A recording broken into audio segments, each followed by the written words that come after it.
This is the November 4, 2020 meeting of the Fairfield Conservation Commission, acting as the Inland Wetlands and Watercourse Agency of the town of Fairfield.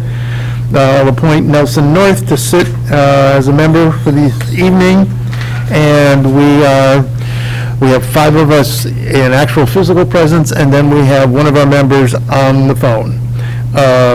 We are at this point going to jump right to the public hearings, and the first matter involves the Sebastian property at 545 Bronson Road, and I'm disqualified on that, so Jen, you're going to have to take over. Mm-hmm. So you have to read the call. Yep. And I'm going to actually Leave the room. No, I won't leave the room. I'll take the corner. Right, we'll look at that corner. Okay, we're in Roman numeral 6 of our agenda. I'm going to take this off. And this is IWPA 2020-21-03, Sebastian, 545 Bronson Road. Assessors map 229, parcel 206, subdivide to construct new house and excavate in and around wetland and watercourse to create new wetland within a regulated area.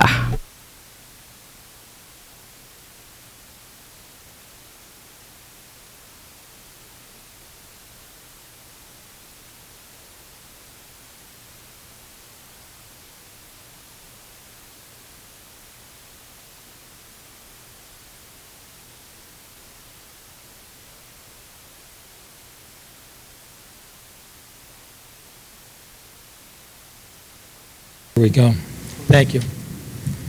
Property contains an existing home, a cape constructed in 1951.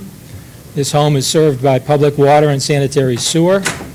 The property contains 44,894 square feet, just over 1 acre, and is located in the Residence A zoning district, which has a minimum lot area of 9,375 square feet, or a little less than a quarter acre. The intent is to receive approval from both the Conservation Commission and zoning for a 2-lot subdivision of the property, with both houses fronting directly on Bronson Road. My presentation to the Commission tonight will be brief, inasmuch as this is a relatively straightforward application. Mr. William Kenny will address the wetlands aspects of this matter. With me tonight also is Mr. Michael Baturla from the Huntington Company, engineers and surveyors, who handled the drainage aspects. Mr. Baturla will be available to answer any drainage-related questions the Commission may have. Mr. Kenny and I will make the presentation. I will introduce Mr. Kenny in a minute to address the wetlands on site, as well as the details of the proposal, which includes the creation of a new planted wetland area. Conservation Department staff has recommended approval of this application with conditions. There is one condition, which is a concern of the applicants. I'd like to address this up front.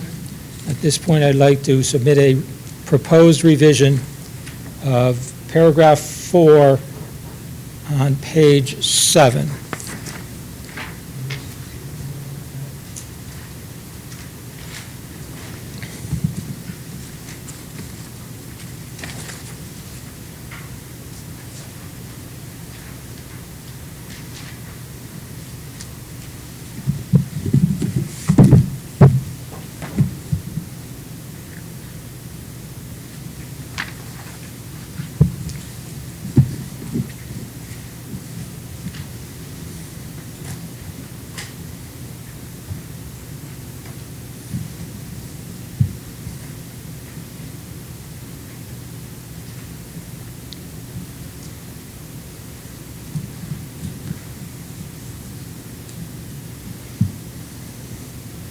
The Conservation staff recommendation for approval includes the creation of a significant conservation easement area comprising perhaps almost half of the property. The applicants are not objecting to the creation of that easement or the new wetland area in the easement, but the Conservation staff recommendation in paragraph 4 of the specific conditions of approval includes an open-ended invasive species control requirement. Given the fact that the significant easement, given the significant easement area to be dedicated, the fact that the wetland soil area on site is actually being increased, and the fact that the builder acquiring the property is going to want to sell the new house, an open-ended, never-ending requirement is the kind of thing that can pose a problem to the buyers. The intent here, as outlined in the recommendation that I have submitted, is not to evade this proposed obligation, but rather limit it to a reasonable time period, in this case 3 years. As you will hear from Mr. Kenny, we have adopted, if you will, this language from an approval by this commission for the Teller Road project off Fairfield Woods Road. Seems to me to be eminently fair and reasonable.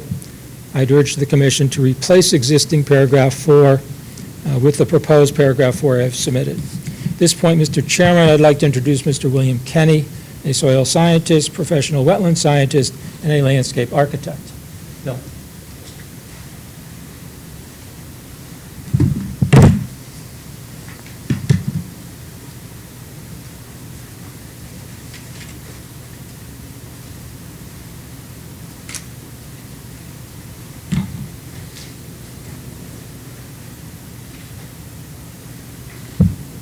Good evening. I am Bill Kenny, the principal of William Kenny Associates with an office here in Fairfield. Just like to give you a brief review of the project with regard to items specifically related to wetlands.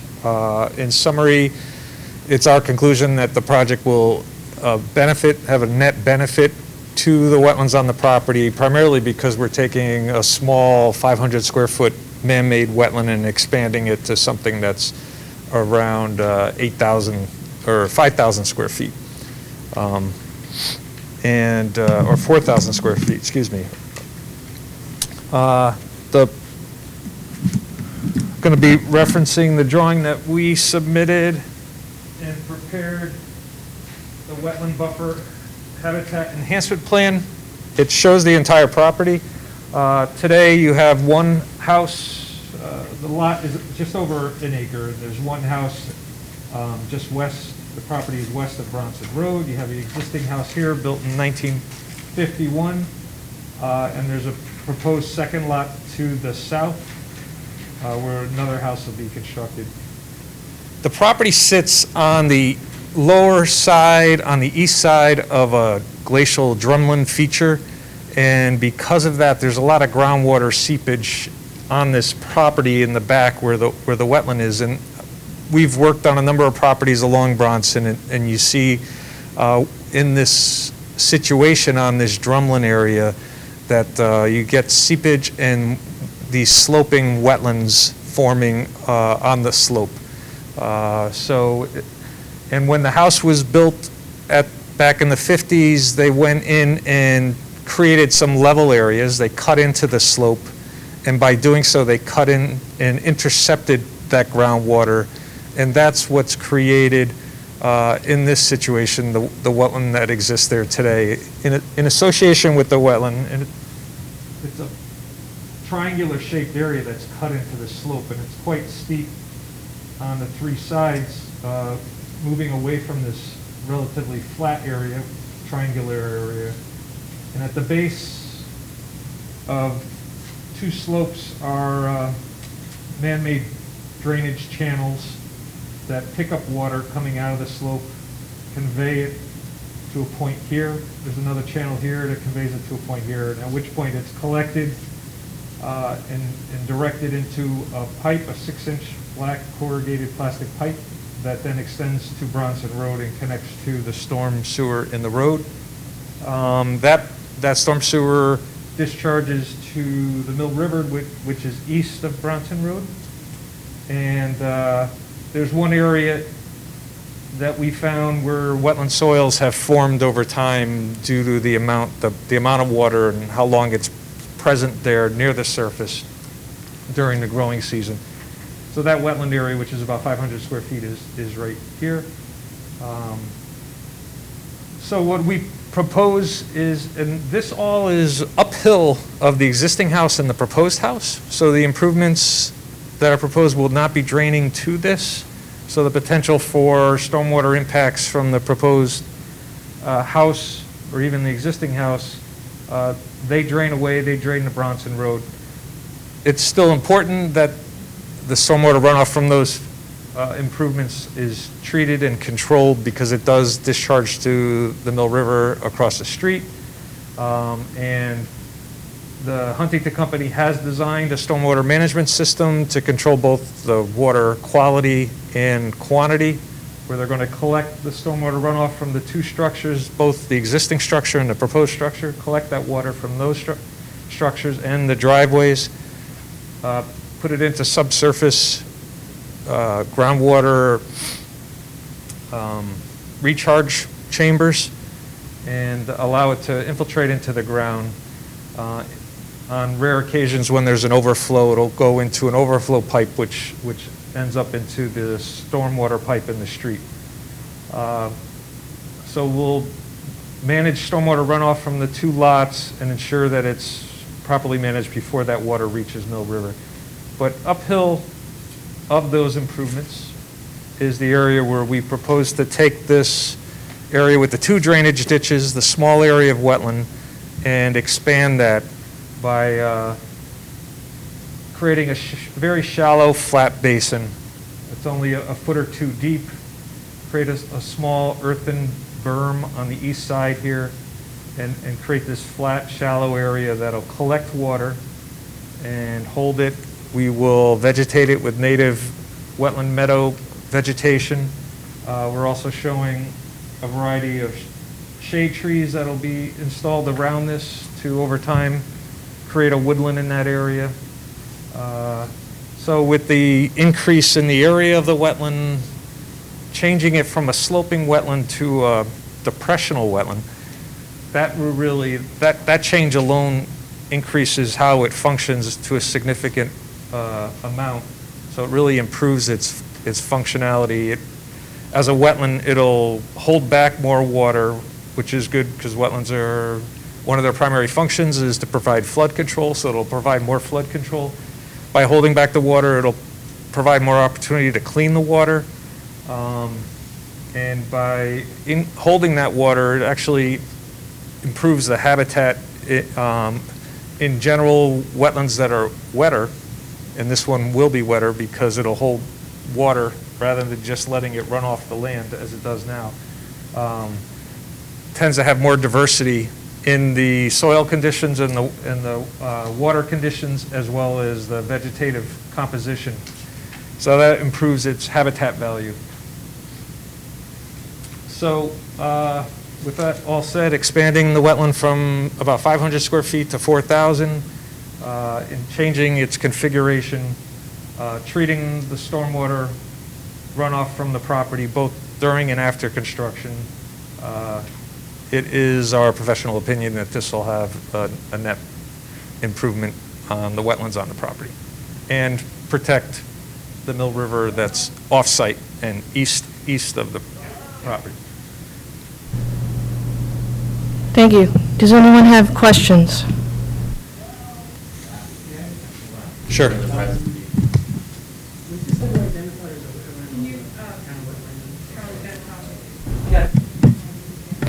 Was this ever identified as a wetland previously on the town wetland maps? It is shown on the map? Okay.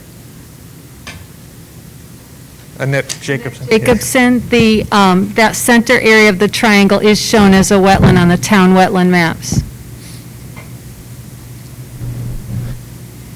Just the reason why I was asking was if it's, I'm assuming the drainage ditches were put there for a reason at some point in the past. Will they remain?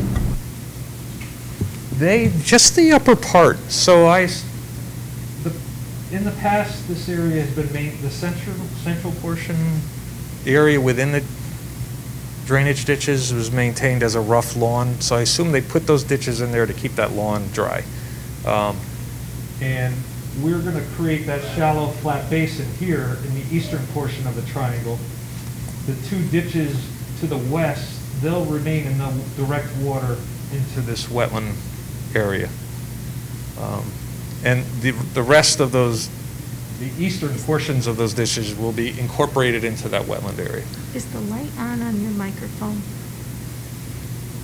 Is, okay.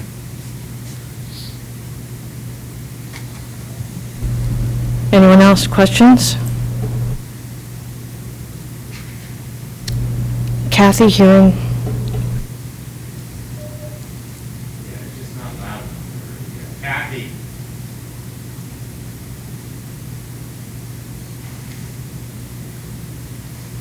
Okay, thank you. To sum up, this is a straightforward two-lot subdivision proposal on a parcel which contains more than enough land to accommodate two houses. The applicants are willing to enhance the rear of the site with the creation of the wetland detention area, including plantings as per Bill Kenny's plan. The proposed suggestion we have made to alter the specific condition of approval is simply to define precisely the obligation relative to the invasive species control plan. For the reasons you've heard from Bill Kenny, I'd urge the commission to approve this application. Mr. Kenny, Mr. Viterla, and I will be happy to answer any questions the commission may have.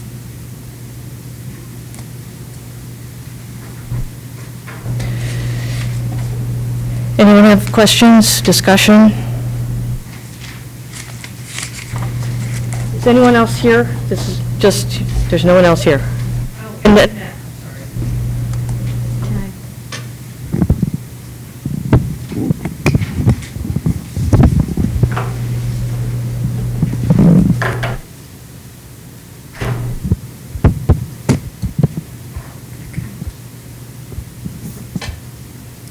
Anyway, Annette Jacobson for the record. So for brevity, I've been with the town for over 37 years, and I do a lot of wetland reviews of property and projects. I prepared a staff recommendation on this property and project dated October 26th, 2020, and my comments tonight will be a brief summary of that document. As you heard, the property slopes steeply from the west down to Bronson Road. This triangular area, the applicant calls them ditches. I would call them water courses. And in the center of those triangles, it is lawn right now, but the town map does show that center area as wetland soil on the town map. So the area that Bill Kenny proposes to create the wetland will just about be exactly the area that is on the town map.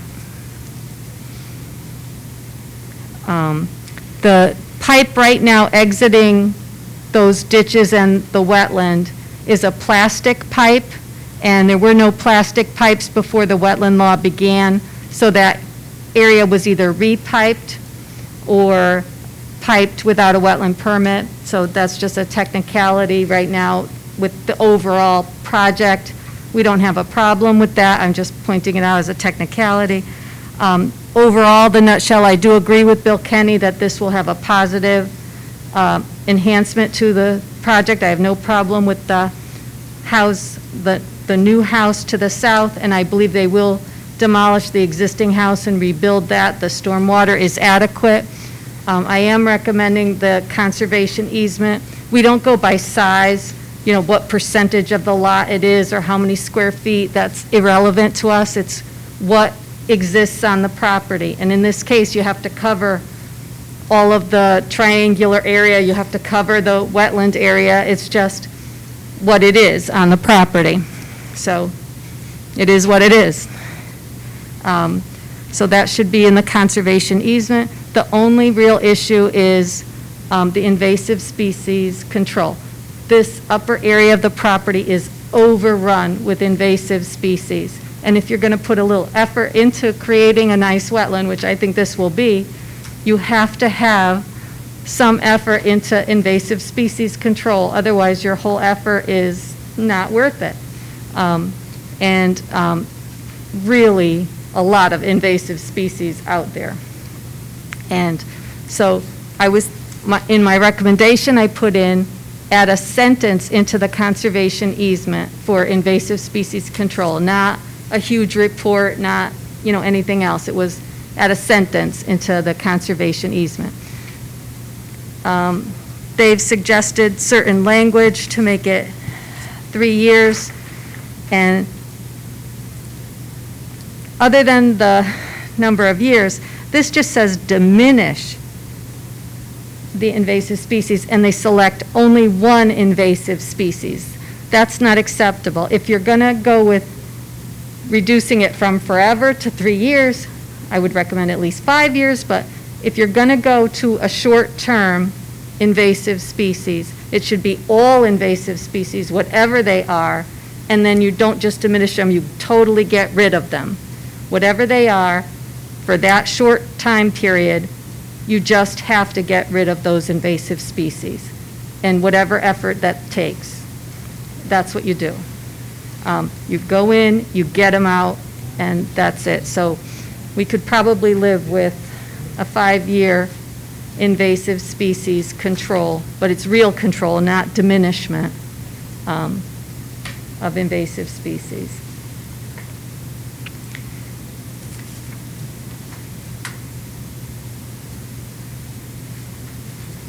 I believe that those are my comments. If you have any questions, I'd be happy to try and answer them. What invasive species are we talking about? It's not just the vines, is it? I believe there's other invasive species. I believe there's multiflora rose and wineberry, and I believe it was mostly the porcelain berry.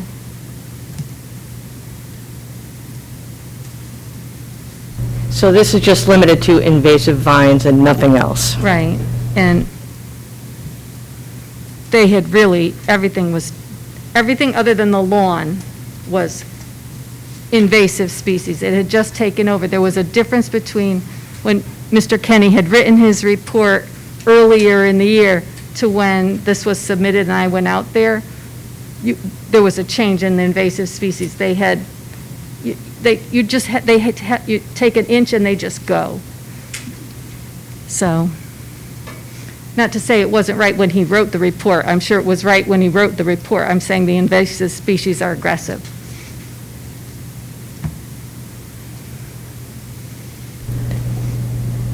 Go ahead. Yeah, I would agree. If you're going to remove invasive species, you have to remove them all. Otherwise, you're just kidding yourself.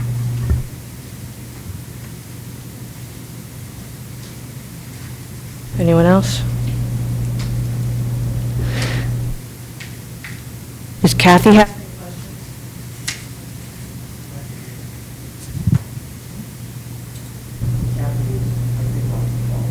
questions? She's. Do we have enough people to vote? Yeah. We do. 2, 3, 4. Yes.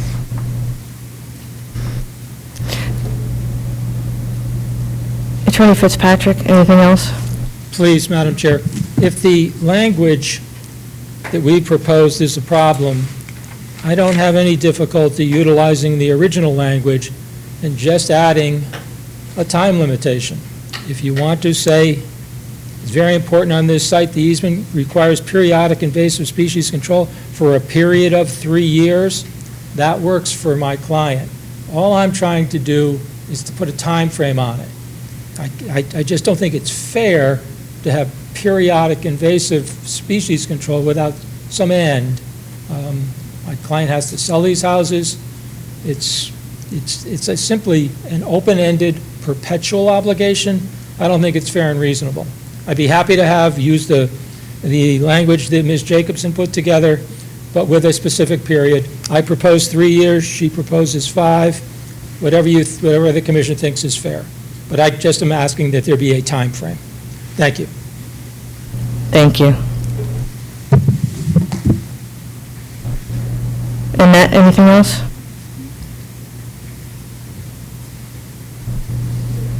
Okay. We close the hearing? Close the hearing. We're going to close the hearing. Do I have a motion to close the hearing? So moved. Okay.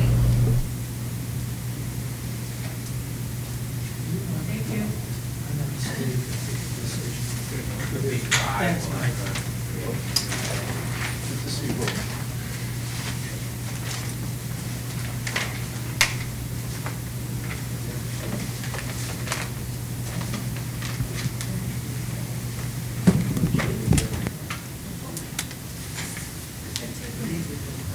break for technical difficulties.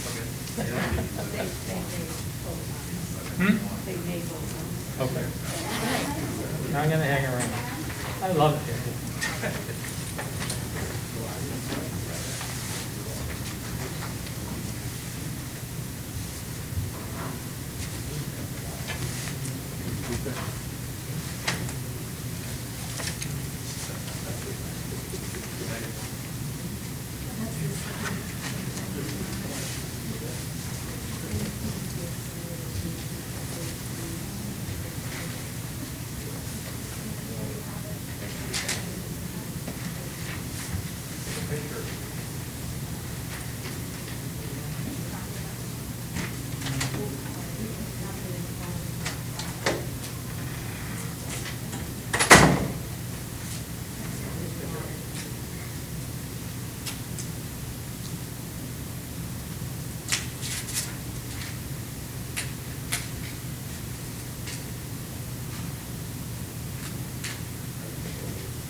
Muted.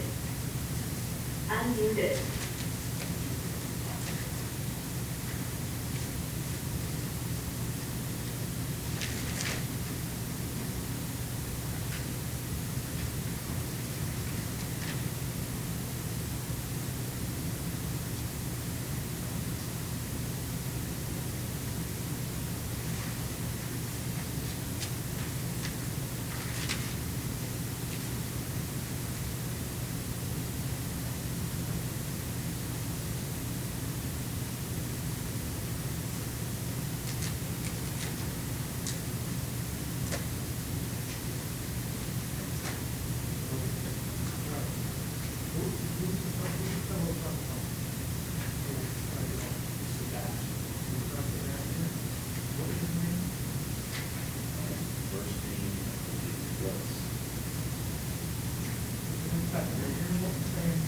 No.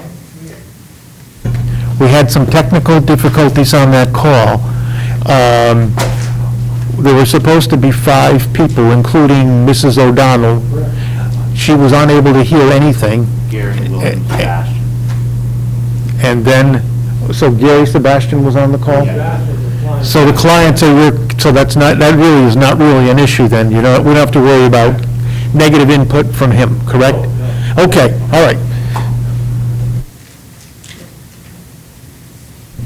Kathy will have to listen to the hearing.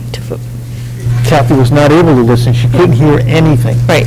And she spoke a couple of times, and when she didn't get any response, because she was, of course, talking in the middle of Mr. Fitzpatrick's comments, I think she got frustrated and quit the meeting. Okay. Well, so we're down to just 5. She's not with us anymore for the rest of the meeting. Okay, do you have that, Sarah? Okay. It's going along so smoothly. Muted. Unmuted.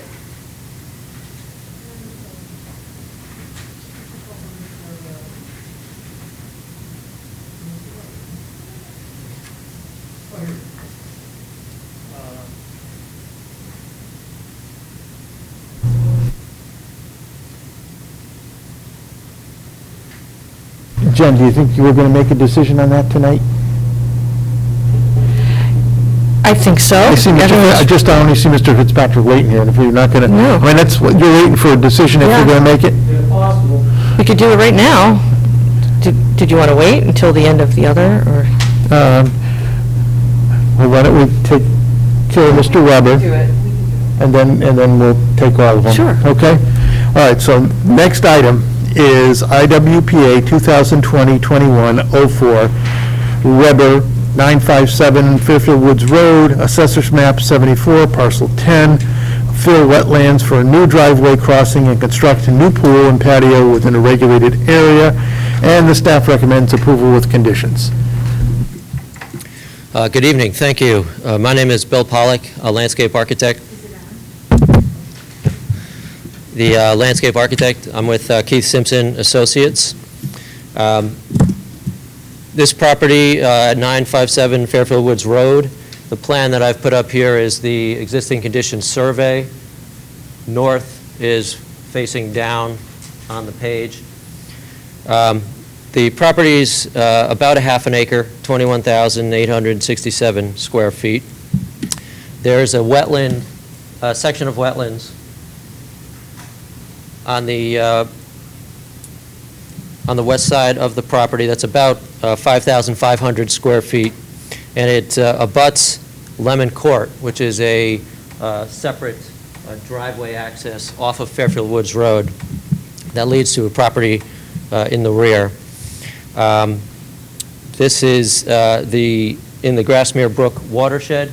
So on the plan here, this blue line here represents the wetland setback. The house, as you can see, is shaded in the center of the property here. The existing driveway comes off of Fairfield Woods Road and goes straight into the garage there. And towards the back of the property is there's a deck in the back and then basically just lawn.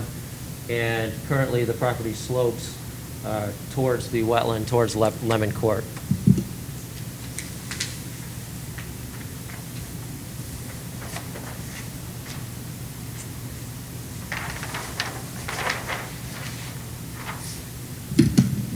This is the proposed site plan, and what we are looking to do is change the flow of the driveway. Rather than access the property straight off of Fairfield Woods Road, we are proposing to change that to connect up to Lemon Court, and then that would turn back onto Fairfield Woods Road, and that would be the new way in and out of this property.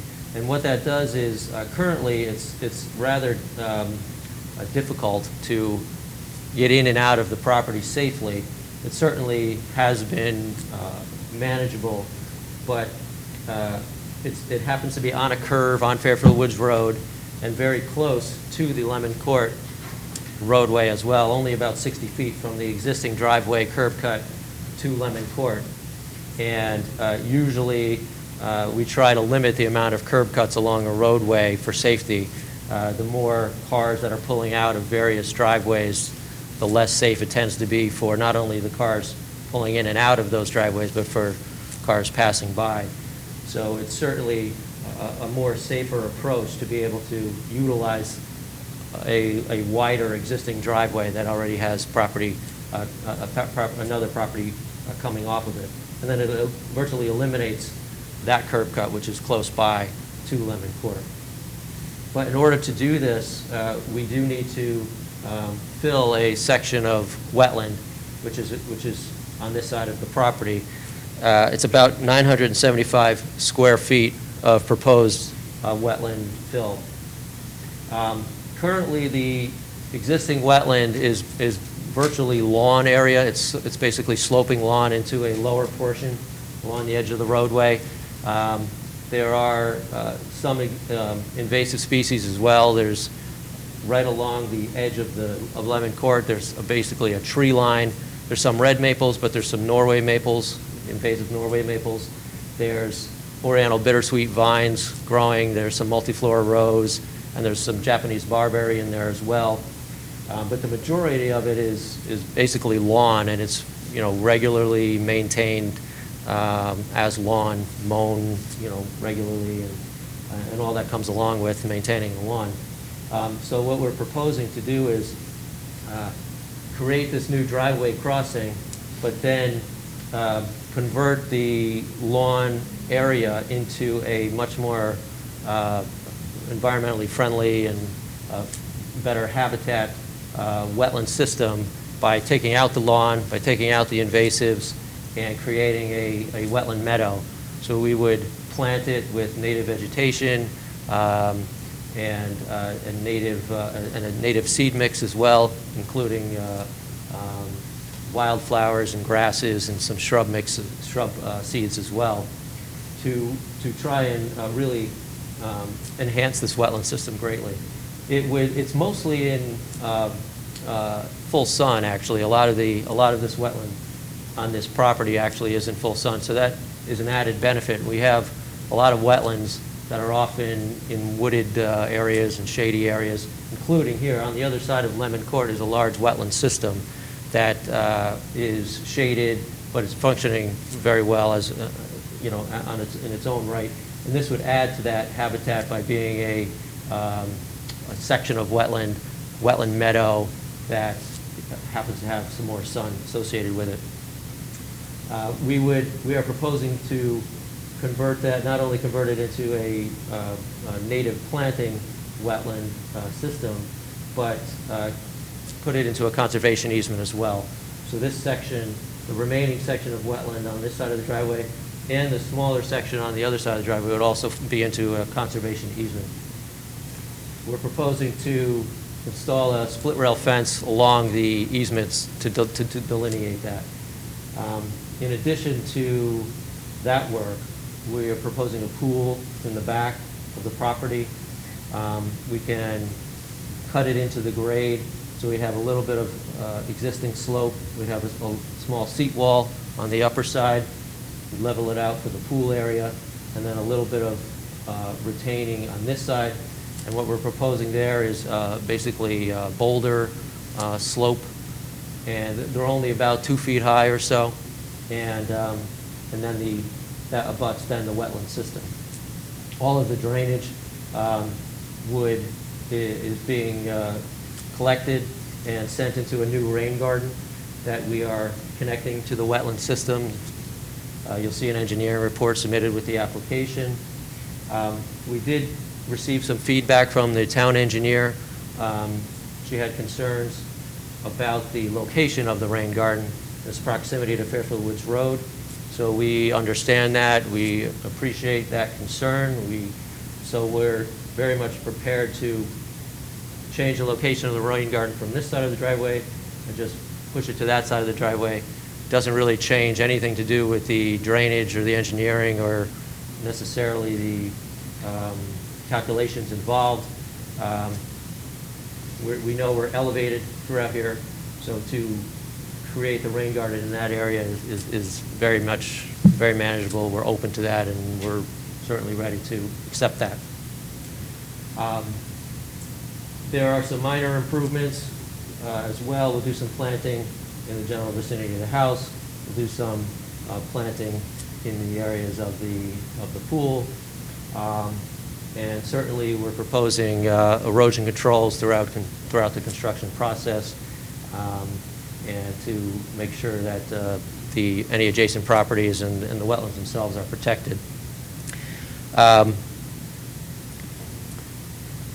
think lastly, we feel it's an improvement to the current condition. The existing wetland being virtually lawn, while it serves a function of, it is retaining stormwater, it is providing that function, but it's virtually a negative when it comes to wildlife habitat. It's mowed regularly.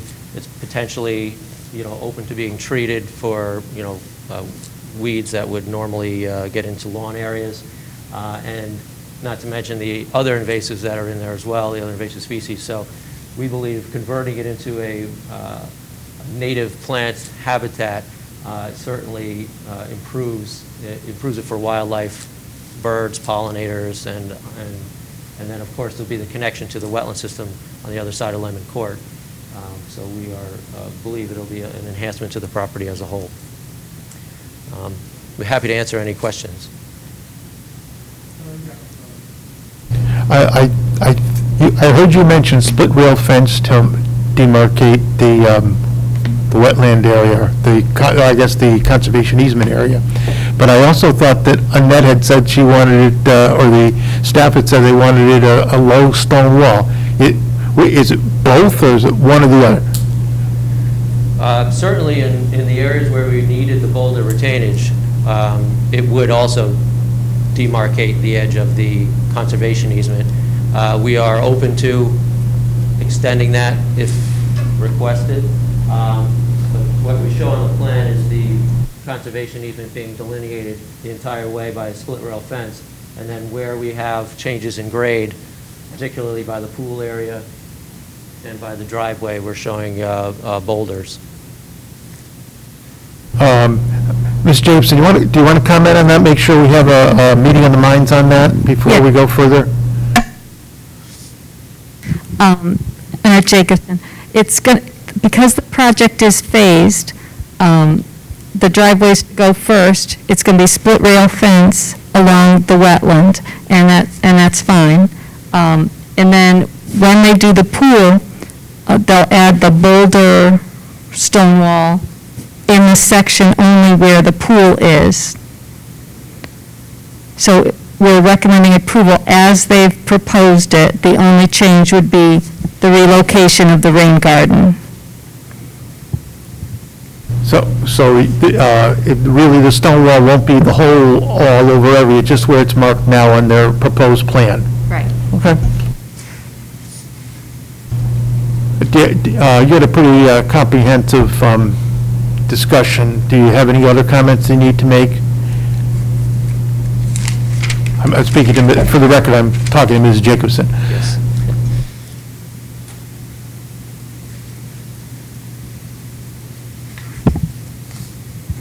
No, pretty much we covered them. It's Any questions from the commissioners?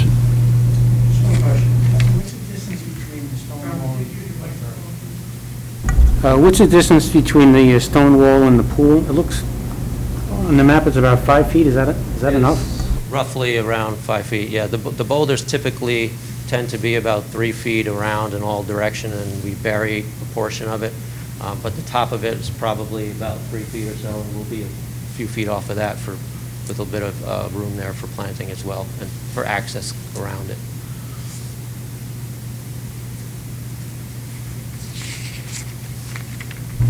Any other questions, Charlie? I just thought of something. It's sort of unrelated, but don't all pools need a thinning grain pool? So a safety fence as well? So there'll be Yeah. 2 fences, safety fence, split rail fence, and stone wall. The split rail fence will have will act as the pool enclosure as well. It'll have a mesh that meets pool code on the outside of it. So it'll, in the areas where we have split rail fence, it will double as the pool enclosure. And then on this side of the property, we will also have a pool enclosure fence, and it's very likely to still be the same detail split rail with the mesh on the outside.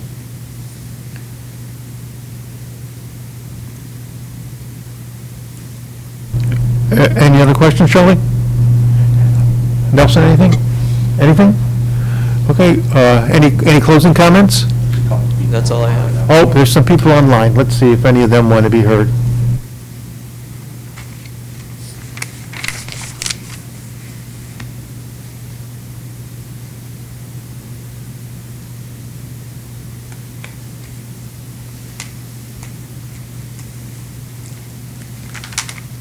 Muted. Unmuted.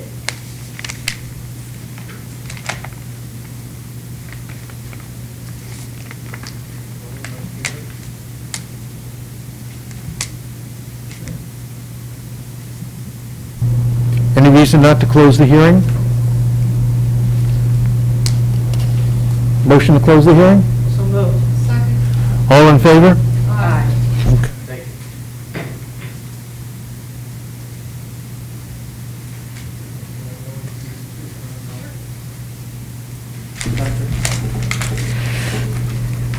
Okay, so we're in discussion and voting on IWPA 2020-21-03, 545 Bronson Road.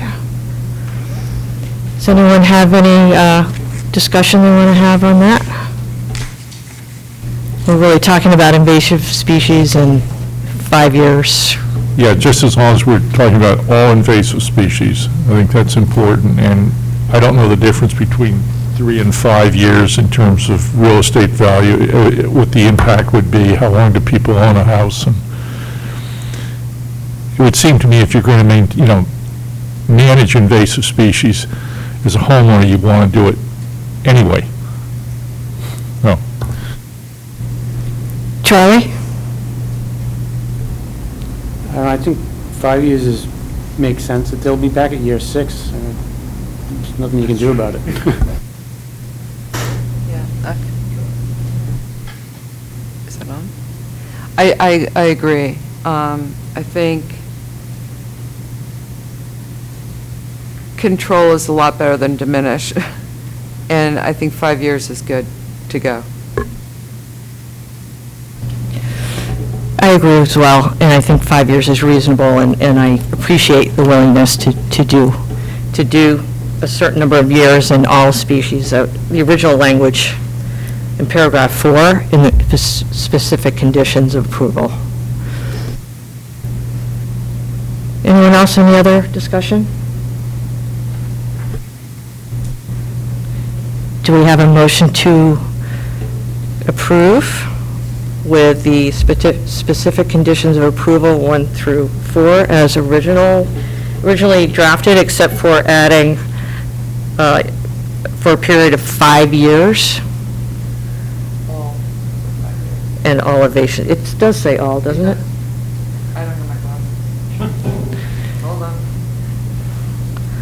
That language is what you need, correct? Including porcelain-berry vines, multiflora, rose, wineberry, but shall include any and all invasive species as time goes by. But instead of, As time goes by, it'll be for 5 years. Okay, that's where you want that 5 years, okay. You got that? Okay. So moved. Second? All in Second. favor? Aye. Aye. Thank you.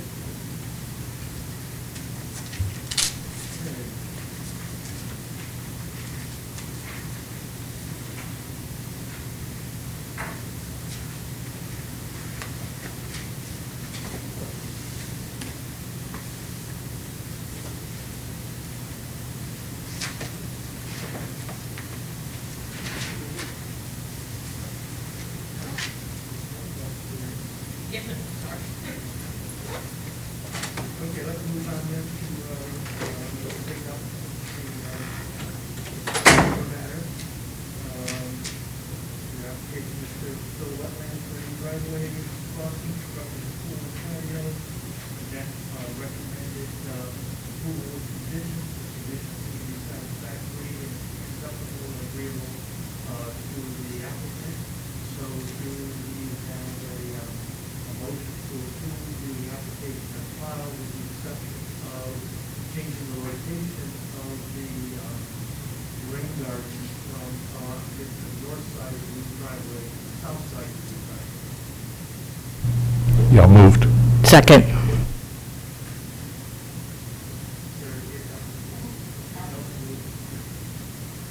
Any discussion on this? It's pretty straightforward.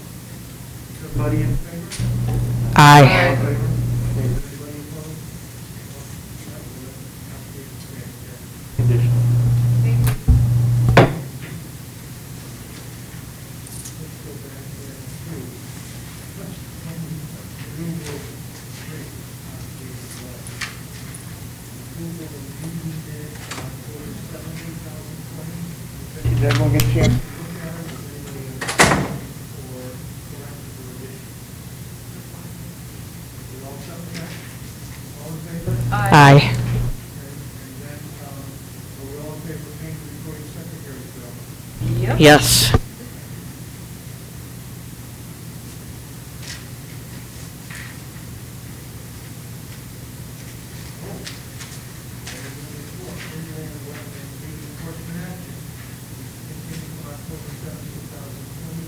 No cause violation. A cease desist and correct order for 1081 Reading Road, Abby M. Taylor, trustee, Assessors map 221, parcel 29, channelization of stream course and filling of wetland soil, filling with floodplain. We have an attachment to look at, and the staff recommends upholding the cease and desist and correct order. And what do you have to tell us on that one, Mr. Terry? So we did meet with the whole property owner and her counsel and her consultant last week. We have a follow-up meeting with them on Friday morning to discuss the specifics for the restoration plan, which they say they're going to have developed and presented. There's really no reason to bring them forward as long as they are committed to doing the restoration in accordance with what staff is in agreement with. But again, Friday morning, we're going to meet with them.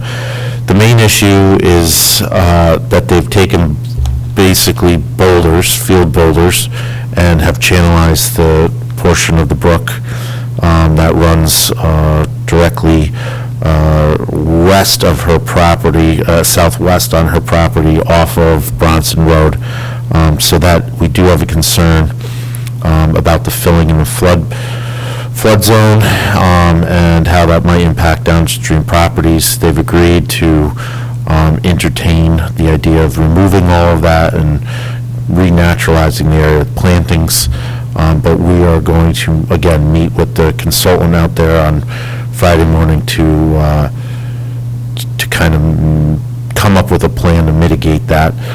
If they're not moving quickly with this or listening to our advice, then we will bring them back in here and bring it to court. At this point, can we just continue this until our next meeting?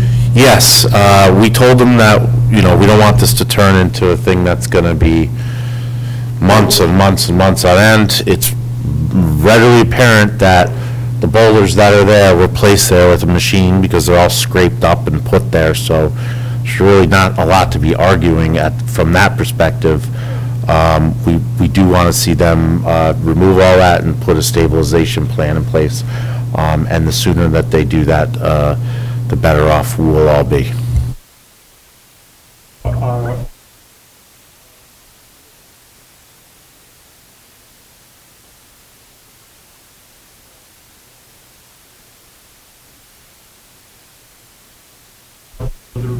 Action on our part or in court?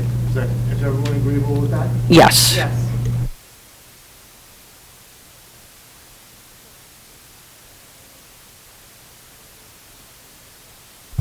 Next matter is under Roman numeral 5A, IWPA 2020-21-05, Militia, 2780 Reading Road, Assessors Map 167, Parcel 15, subdivide to construct a new house and pool within a regulated area, and the staff recommends tabling pending departmental review, and we probably have to have this on our meeting on December 2. Is that kind of what you're saying there? Didn't get to it. Okay. Table.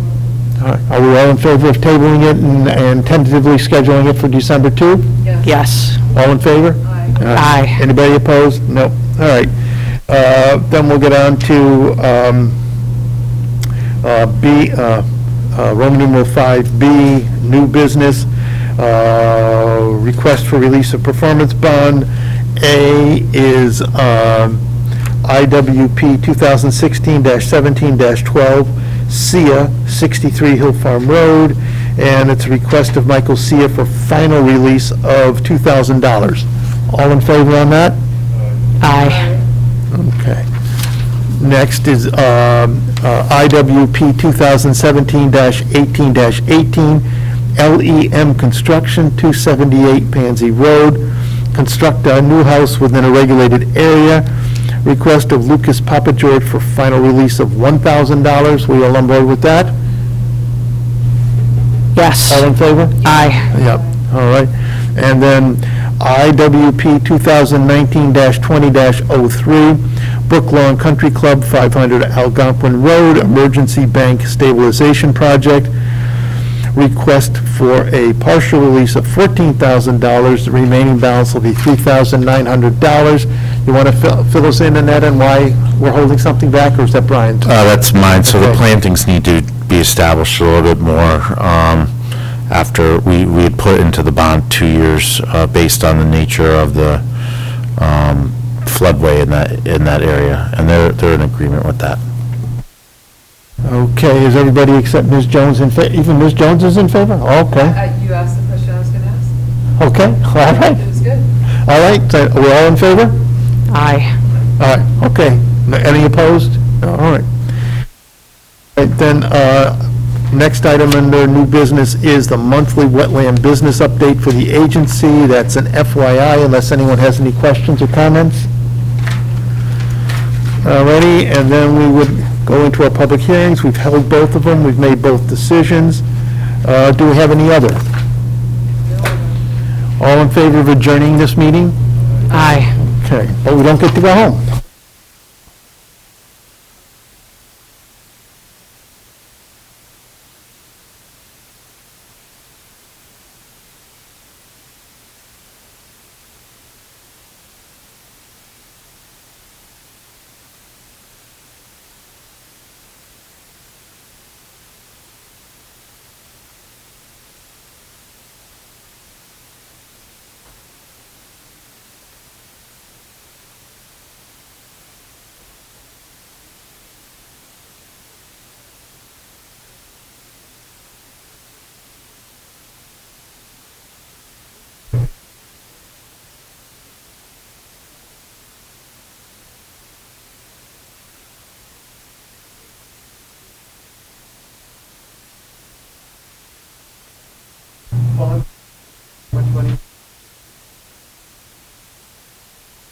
I think the total's over 400,000 at the moment. It's 420,000.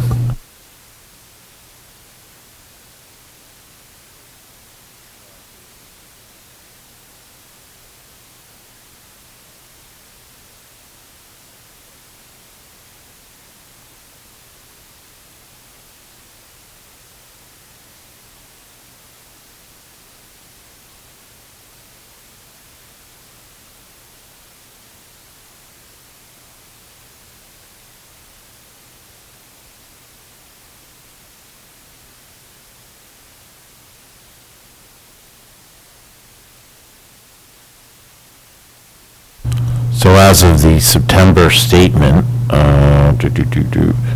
there's currently $424,764.29 in the trust.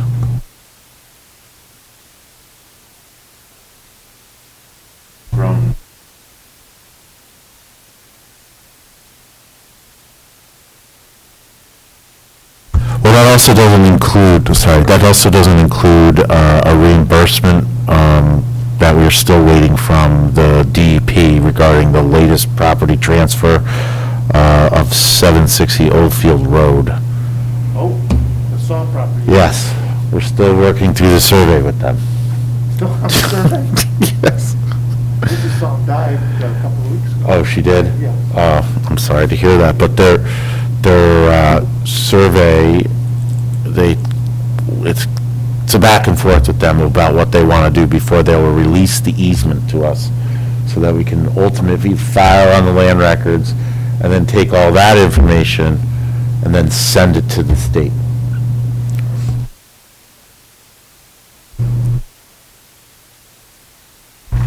Then we have the meeting minutes from our meeting on February 19th, 2020. Did everybody have a chance to look at those? Do we have any questions or comments? Gosh, we haven't met since February? Whoa.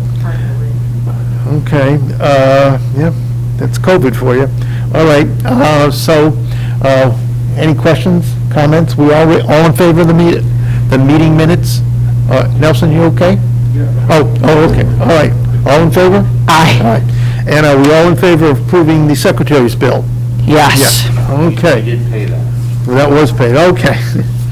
And now, new business, we have a request by the department to use funds from the H. Smith Richardson Conservation Fund to install an automatic gate at the entrance to the Cascades, and looking for $25,000.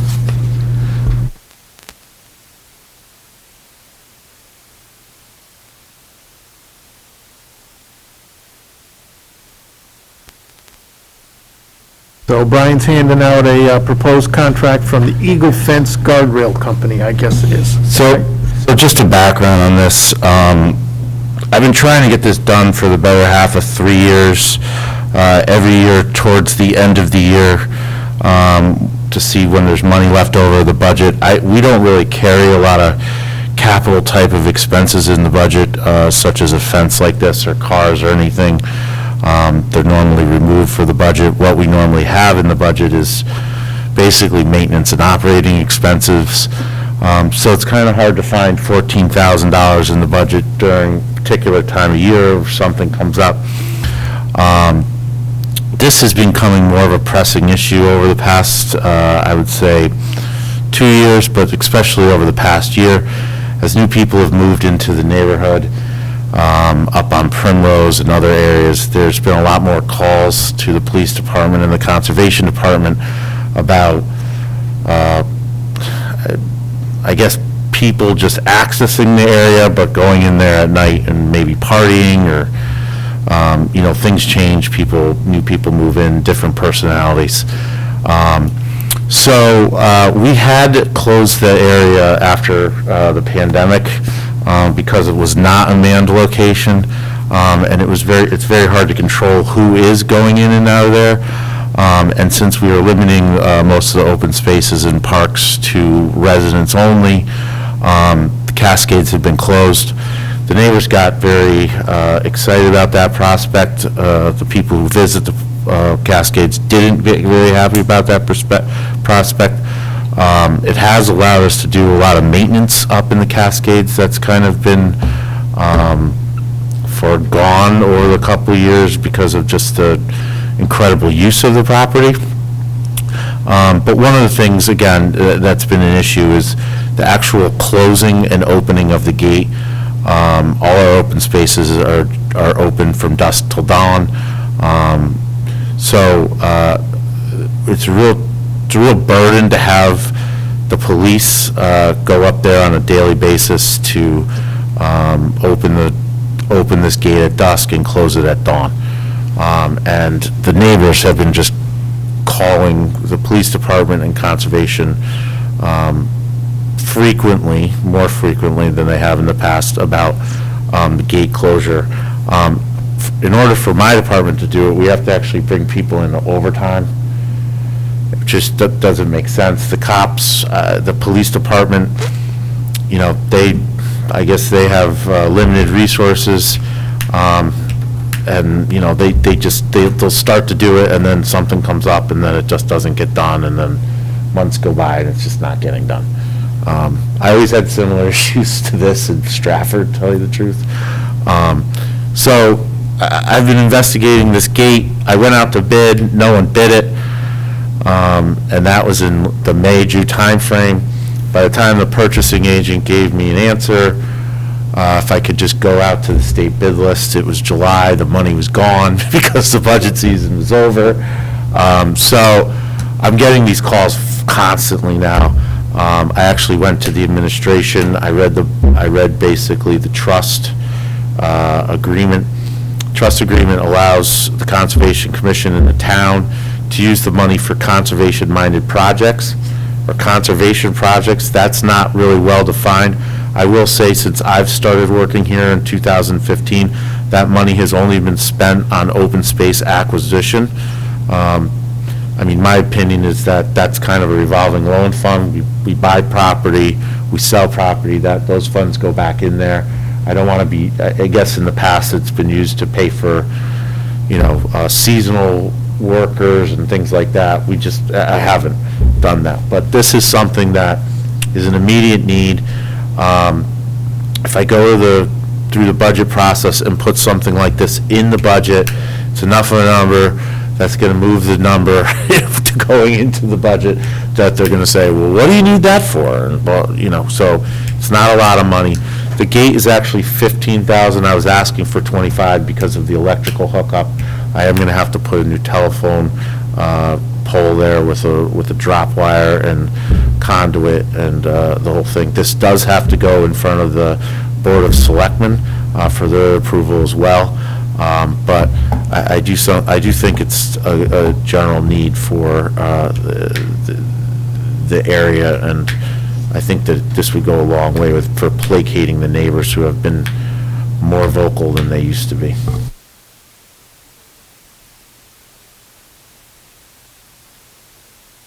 No, so the gate, the gate's on a loop, and a timer. So basically, we'll set the timer for 6 in the morning and, 8 at night, or whatever, dusk to dawn is, whatever we decide, and it will just open, and then at night it will close. But if you're in there walking, there's what's called a loop. So there's actually a loop in the ground, and if you drive up to that, it will let you out. We'll also put a, sign on the gate that says, if you're stuck, call this number. At police department, they'll come up here and let you out. But I've had them in the, we do have them in town more for public works and things like that. I did have one in Stratford that worked pretty effectively. They don't work great when you run into them and break them. That's the only drawback of this. I'm trying to make peace with the neighbors. I guess I haven't, I look at the logs and the calls and the police, reports. It's, they get calls, they go up there, there's 1 or 2 people there, they kick them out. It's nuisance stuff like that. But it's not something that they can't not respond to. And I think after the pandemic, it's given people a little bit more teeth to say, we haven't had these problems when you lock the gate.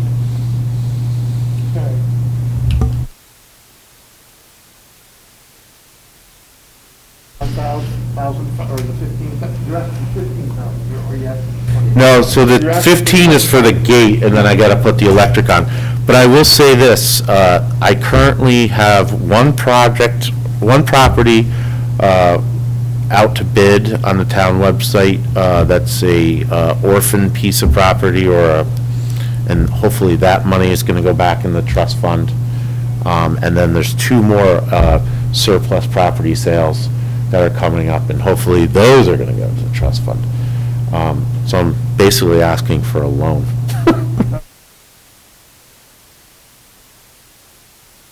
Are we all in favor? Yes.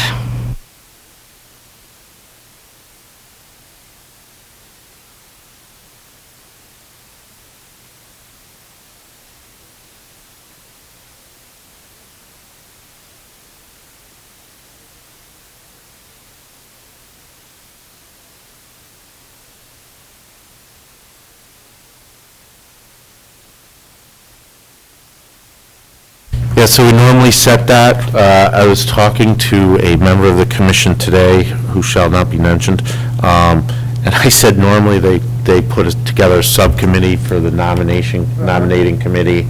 I don't know if you want to do that. They can discuss that on the phone or next week or whenever, and then we'd basically make those recommendations in December.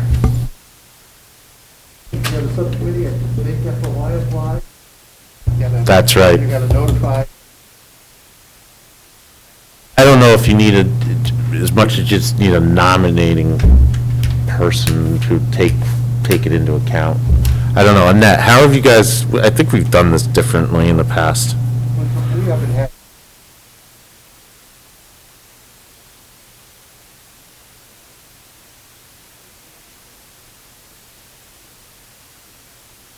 I read the bylaws, it's not really in there for forming a nominating committee. All it says is that at the December meeting, you'll have a planning meeting for the next year where you'll pick officers and agree to the dates. So we'll need to discuss, is it going to be the vice chair automatically becomes the chair, or not? That's not the rule. It's not the rule. I didn't think so. Okay. But it's all just, Like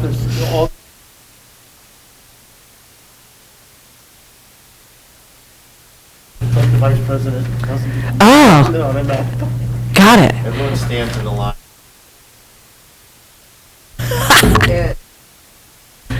So chairman, vice chair, and secretary.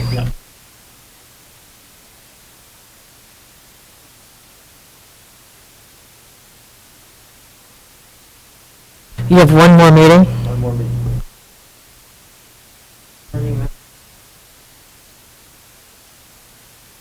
Terrifying. It's terrifying.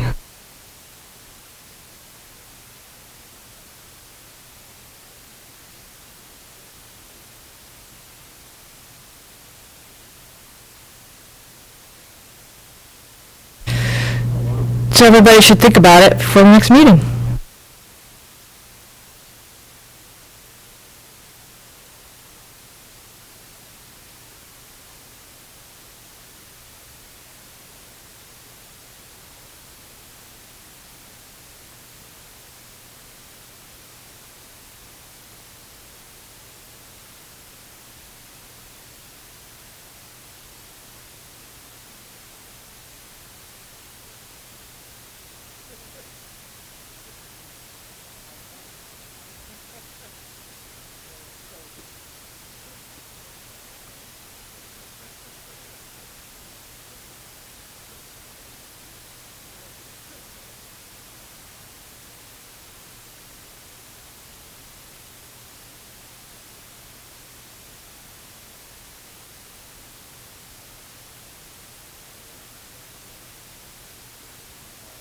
That informational part at the end about Long Island Sound, you should go look at that, because that is something that the department, we go out twice a month between May and October to go sampling at 5:30 in the morning. It takes a couple hours, and we collect all this data. So that's the first time in 3 years they've taken all the data and compiled it into a big report about all the harbors and embayments in Long Island Sound.